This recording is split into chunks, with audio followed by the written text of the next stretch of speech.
It was my birthday, and I was playing in a JV basketball tournament in Tabor. And the whole time that we were playing, anytime there was a timeout or there was a quiet part of the game, Beans would always yell out, "Happy birthday, Darren!" He probably said happy birthday to me 25 times in that game. Beans always made me feel good. There's nothing about Beans that ever made me feel bad about myself or mad or sad.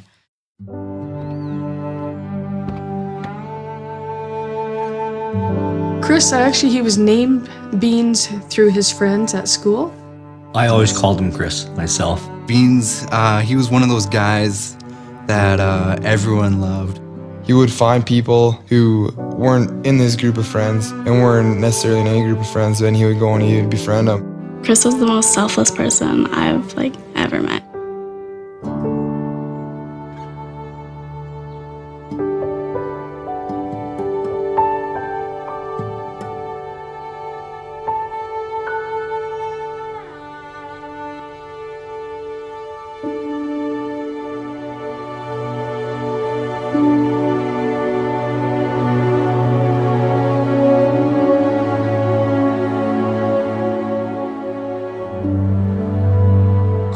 That morning, I went over with my seminary teacher, Brother Scott, to the Yokoyama's house, and I saw Beans' parents, and I went up to them and I said sorry. That's all I could say was sorry. I didn't know what else to say.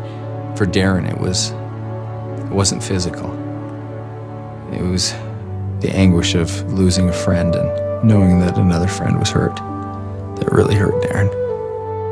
I continued to wonder and ponder what happened and actually wonder if Heavenly Father knew who I was and if he was actually there. It didn't make sense to me how I was the driver and Beans had passed away and Chris was in critical condition in Calgary, and I walked home that night. I was lost, I was confused, I was mad, I was angry, I was all these feelings.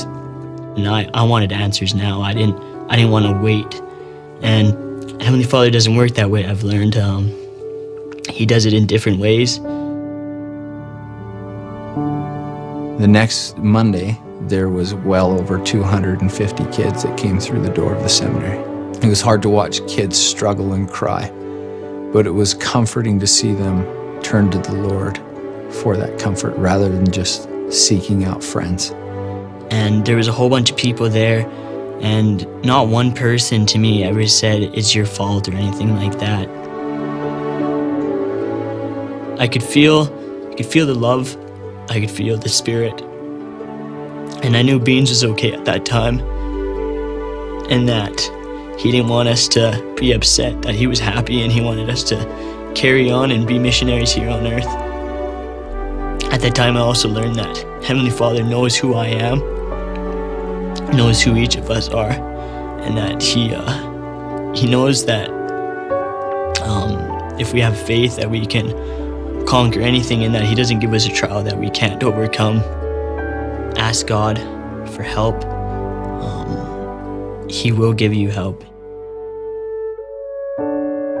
Over the past year and a half, it's been tough, but being on my knees quite a bit. I got answers later on. Plan of salvation, the atonement, it's real to me. Before, you learn it in seminary, you learn it in church your whole life when you're growing up, but until you actually apply it to your life, it takes a whole different meaning. From that, I know that Beans is all right and that I'll get to see him again.